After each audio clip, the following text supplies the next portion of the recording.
parts of your defensive game lets you know that the guys are getting it and producing these kind of numbers? Yep.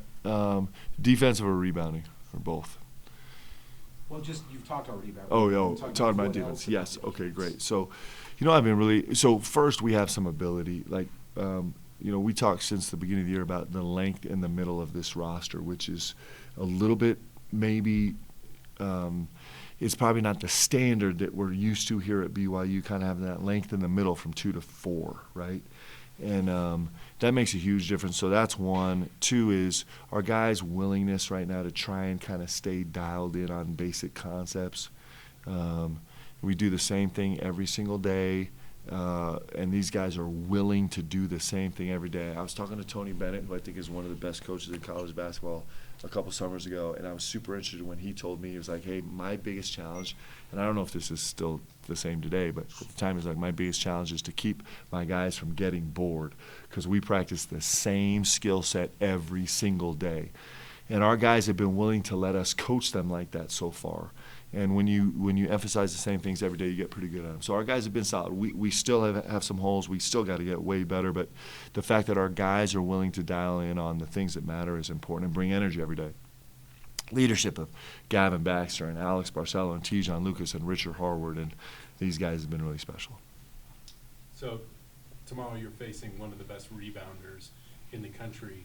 And so you talked about how you don't have Richard Harwood last year, who played him well. Yep. How do you defend Fardars? Well, if you have the answer to that, tell us, because nobody else has come up with the answer to that. He's a special talent. He's a great player, and he challenges you in a ton of different ways. He's super patient in the post. He's skilled. He can be out on the floor. He obviously is elite level. He's leading the country in rebounding right now. He must be close, right? He's second. Second, and so he's a special talent. And I think with guys like that, your best hope is just trying to limit a little bit, right? Take away a little bit, and so that's what we'll try and do. What do you think the emotions will be for you going back to that gym just down the street here? Yeah, I got a lot of love for Utah Valley. We fought and bled and sweat there for 4 years. We still laugh about things that happened as we tried to find our way as a staff, and we had some incredible young men compete for us in our 4 years there, and it's a really special place. It's also a great university, and it's serving this community of Utah incredibly well. It's filled a space that was desperately needed here. So I got a ton of love for it. Have incredible memories there, and I'll always be grateful for Utah Valley.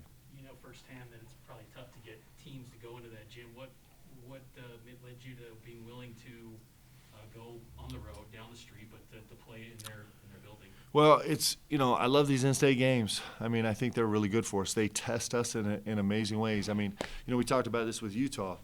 It doesn't matter if you're playing the first-ranked team in the country or the 357-ranked team in the country. If you're playing somebody that's an in-state rival, then it's going to come down to a desperation heave with no time left on the clock to win it. It's just the way that in-state games work. You can take all the prognostications and throw them out the window, and it just turns into a street fight battle, and I'm sure that that's what this is going to be, much like it was a couple days ago, and much like it's going to be next Wednesday, a week from Wednesday, and whenever we play Weber a couple weeks down the road. And so you love these games because they give you insight into who you are and how you need to get better, right? We're super proud of where we are right now, 6 games into the season, but we have to get better. Like, our ultimate goal is way bigger than anything that we've accomplished so far, and the only way to do that is get better, and so we're grateful for this great competition that we're going to face. That's kind of one of my next questions is, you guys are 6-0, number 12 in the country yet. Do you feel like you're even close to maybe the potential of this team? No, not even close, and that's exciting, and it's also I think it's really exciting, and I also think it's daunting to think about all the work that has to continue to go in, right? And but I think our guys are cut the right way. They're built the right way to do that, and so we just have to get better. Every season is this incredible saga and journey of ups and downs, and we're gonna have a bunch of ups and downs as we move forward. The most important thing is we have to get better, and clearly there are so many ways we can get better right now. How did you acknowledge that number 12 ranking with your team? We celebrated it. I mean, listen, anytime you do something that is not done all the time, you have this gift of getting it put in your pocket, right? And so, I didn't know this going into the game, surprisingly, but it was the first time we'd won at the Huntsman Center in a decade, apparently. And so that's something our guys can put in their pocket, right? It's our third consecutive year of being ranked at least sometime during the season. We can put that in our pocket already. It's the highest ranking we've had since, 1972, before January 1st. That's something these guys can put in their pocket that's really pretty cool. But it's fun to have that stuff in your pocket, that you've accomplished something, but those were actually never on our list of things we wanted to accomplish when we started this season. So it's just you pick up these little pieces of recognition along the way, but I think they encourage you, they help you believe more, but they don't really have anything to do with what we're trying to get done. You mentioned these little things you're accumulating and stuff, and obviously you're getting national attention because, kind of as a consequence of these wins. How do you keep you guys mentally sharp? How do you keep them hungry throughout a season where you guys are getting this recognition? It hasn't happened for a while, that kind of thing. Yeah, if you do it right, it should be a motivation, right? And so, listen, it doesn't matter if you're 6-0 or 0-6 right now. Like, you have to fight to get yourself in the most competitive, to play the toughest game that you've played all season tomorrow. And so that never goes away. That's the challenge of a season, is seeing how many times and how consistently you can put yourself in a frame of mind where you recognize the reality. Because it's actually true that this game Wednesday is going to be harder than the game at Utah. It's going to be harder than the game at Oregon. It's going to be harder than any game we played. That's the way seasons work. If you've been around this game long enough, you start to really understand and believe that. And so the nice thing is you probably get to laugh a little bit more along the way as you're trying to get yourself ready, right? And you get to probably watch more positive film, and you get the affirmation of hey, the work we're putting in at least is shown some promising results now. But mature teams are going to dig in deeper and deeper and deeper every single day, and that's the challenge in front of us and in front of everybody else, right? And the people that do that the best are going to be the people that are successful. So last night with Gonzaga, seemed to struggle last night against a 1-6 team and stuff. Do you talk to your guys about that hey, every game, you don't know, one of the best teams in the country is struggling, and stuff, this can happen to us too? Yeah. Yes, we didn't talk about the Gonzaga game at all, but I think our guys are readily aware. I've said this a bunch. One of the gifts of having veteran guys on your team is not that they don't make mistakes or not that they're unfazed by the moment, because that happens to everybody. The great thing about those guys is they know how hard it is to win, and they don't forget because they've been through it, right? They've been through all these situations, and so we need to keep respecting this game, and we need to keep getting better. This idea of getting better every day helps you stay focused, and it's hard to do, but we need to keep there because there's going to be a beast tomorrow. Last year you tinkered with the starting lineup quite a bit. Have you settled in on a group that you like? Yeah, I don't know. There are some things that we're doing better than I had hoped, and some things we're not even close to doing as well as I had hoped. And so we'll see. I'm really blessed to have a group of guys where starting or coming off the bench is not an end-all, be-all for my guys. And that's a real gift that the players give to me as a coach. And so, there's a lot of reasons why you start a lineup. For example, my first year with the Milwaukee Bucks, I started almost 60 of 82 games. I think I started 58 games. I was not a starting caliber player, right? But because of the way our roster worked, because of some energy things, and because of some cohesion things, I was starting not because of what I was delivering. I think I averaged 2 points and a rebound, right? I wasn't getting paid like a starter either, George. Still bitter of George about that. But so that's a real luxury when you have a roster that's more interested in trying to put the best product they can on the floor. So we'll see. I just don't know. I'm still learning so much about this team. There's still a lot of things about this team I haven't figured out yet, which is a little bit of an indictment on me. As a coach, do you lean more towards having a cohesive unit that knows their role, or are you looking to play the matchups on the opponent? Both. I think they're both really, really important. And, the one thing is we dig deep into our bench before the first media timeout, right? So it's not like I'm cut down to 7 guys and we're playing our starters all, 34 minutes a game, right? We're getting through a rotation pretty quick for a lot of different reasons. And so, it's part of it is matchups. Like you'll see me, it's not hard to tell that I'll lean a certain direction with the minute load with guys based on the feel of the game and kind of the issues at hand in the game. It's not hard to kind of decipher where my mind is on that, and that changes from game to game. What's the latest timetable that you've heard on Harvard and also maybe Dowdell too? Yeah. So Jeremy is getting closer. So he's kind of a 6-week deal. And we just don't know about Richard. What we know is that he's had, he's got more energy. He's back to kind of giving his hype speeches before the game, but it also takes a toll on him. So that's just what we've been told is that it's just going to be a kind of wait and see and wait and see and wait and see. So I don't think it's happening. I don't think we'll have him back sooner rather than later. I don't think it's going to be a week away, but we're still super hopeful. We need him. Like, he's a big difference maker. We're missing a lot with him right now. So it's still not a season-ending? No, I don't think we're there yet at all. I hope not. Talk about your backcourt chemistry. Yep. And stuff. How is it where you want it to be, or Yeah. how is it progressing? Well, in terms of Tijon and Alex, they're getting to know each other every single day. The amazing thing about those two young men is they are 100% willing. Like, they're not trying to hold on to anything. This Tijon Lucas is a special soul. I kid you not. He is, like, I shake my head every single day. Like, I love this kid so much, and he just is worried about the right things. It's really impressive. And Alex has been that way for 3 years, right? And so those two guys just trying to make plays for our team and for each other and not really concerned about, Alex Barcelo, is one of the leading scorers in the country and goes to Utah, and because of the game plan, which is understandable, they say, hey, we're going to be out to help on him. That doesn't get his normal kind of repertoire of opportunities. And, like, you never saw him get distracted or flinched or upset about it or worry about it. He's just trying to win. And Tijon is such an unbelievable facilitator to make that happen too.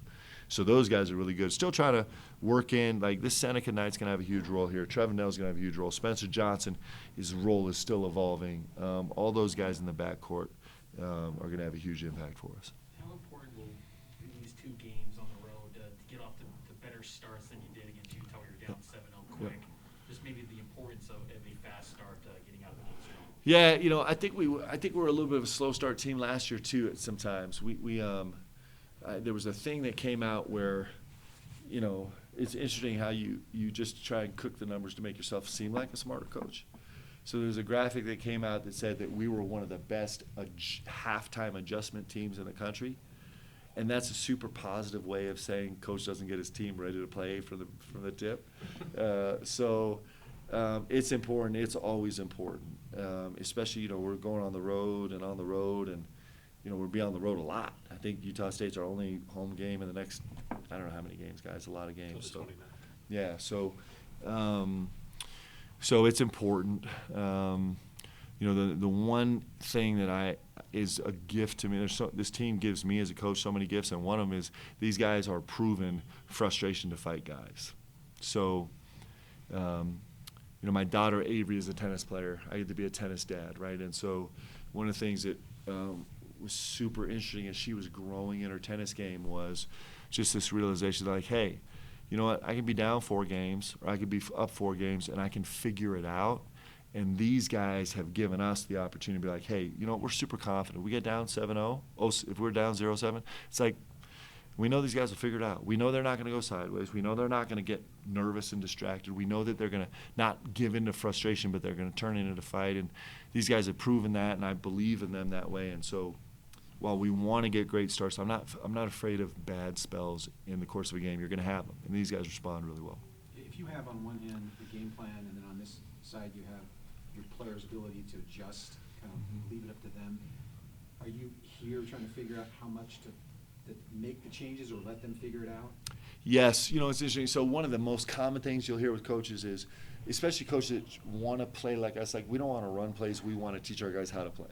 There's a philosophical, you know, there's a difference there. Some guys are play running guys that want to call every play, and some guys don't want to call any plays.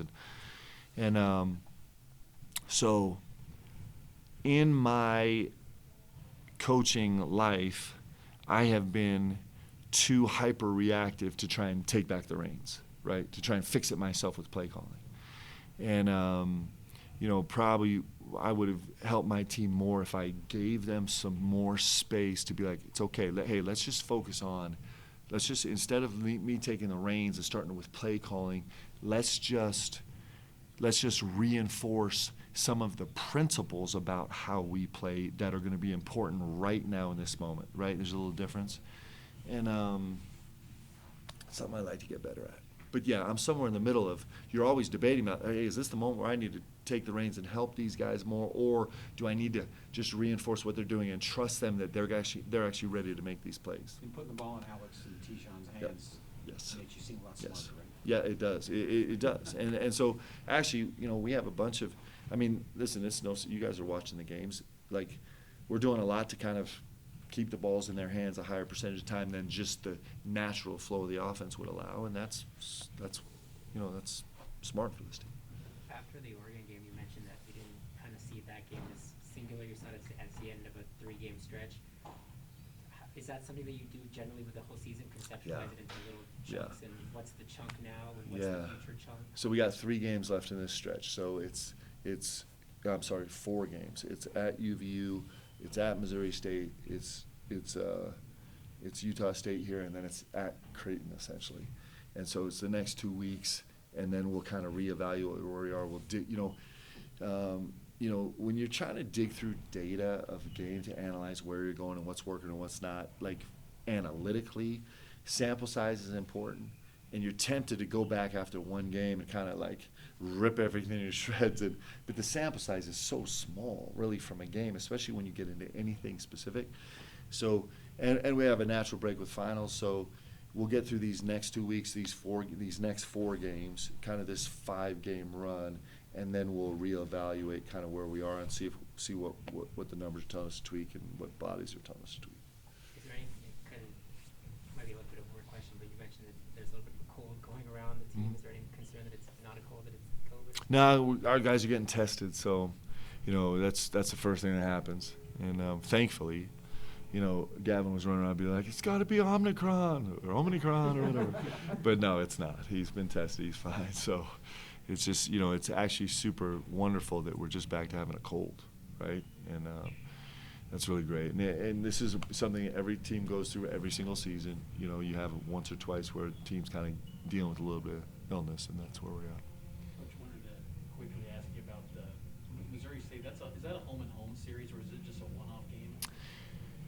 It's a home and home. And Next year? yeah, so they'll be back here next year. I had to think about that for a second. Like, wait, is it a home? It's a home and home. I hope that's right, because they're going to be really upset with me if it's not.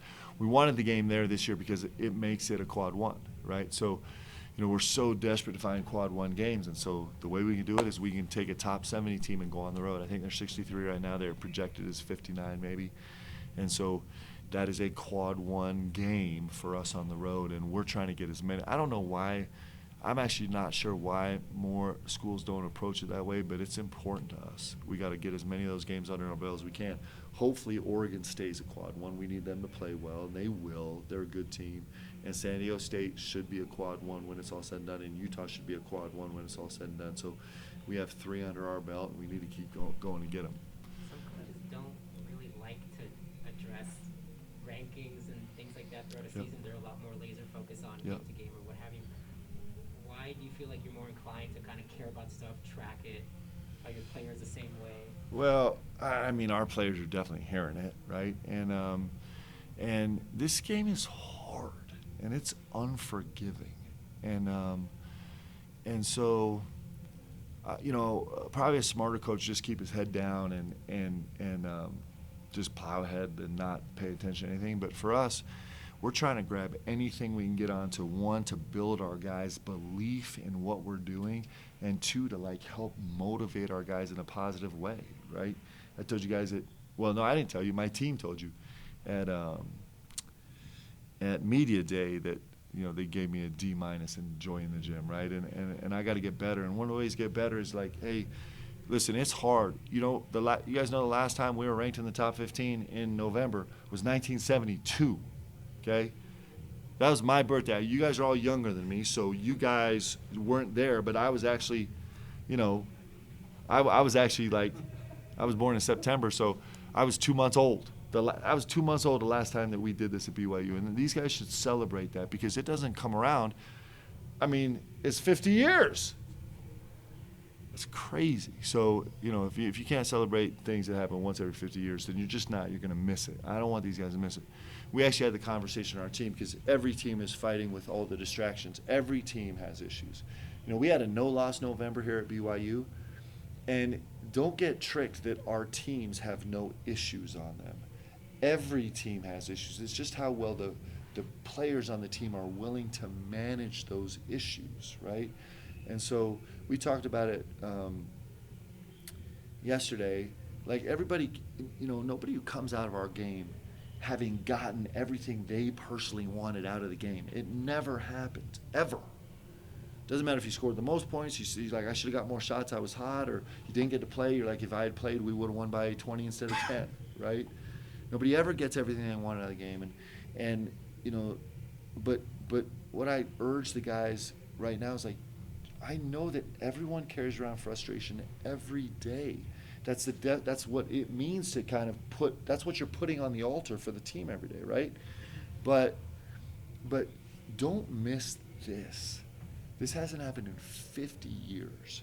That doesn't mean anything good's going to happen tomorrow, but don't miss it because you can't go get this anywhere else. This is pretty awesome. So we're really stressing that right now, and we use it. Like, I don't think it's making our guys soft or full of themselves. I think it's making them more urgent. That's the hope, is it makes them more urgent. What do you learn about your team? I mean, you guys finally went to a true road game, obviously, up at Utah. I think I read something from Ken. They're 20 undefeated teams, 6 of them have played at least one true road game. You're one of them. Yeah. What do you learn about your team as you kind of go on the road where, I mean, seven of your next 8 are going to be away from these buildings? Yeah, I talked about this after the game, and I think it's true.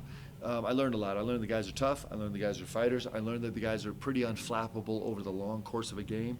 I also learned that, like, we have some work to do in dealing with the energy that happens in a road game, right? With the energy and stress and pressure and all the things associated with that, where it, you know, I felt like it really kind of helped us be more stagnant than we like to be. And so I learned that about our guys. I learned that I trust our guys, that our guys can go compete and fight. They're in it the whole time to win it. I learned they're pretty unflappable, and I learned that we need to be able to cope with that change in energy better.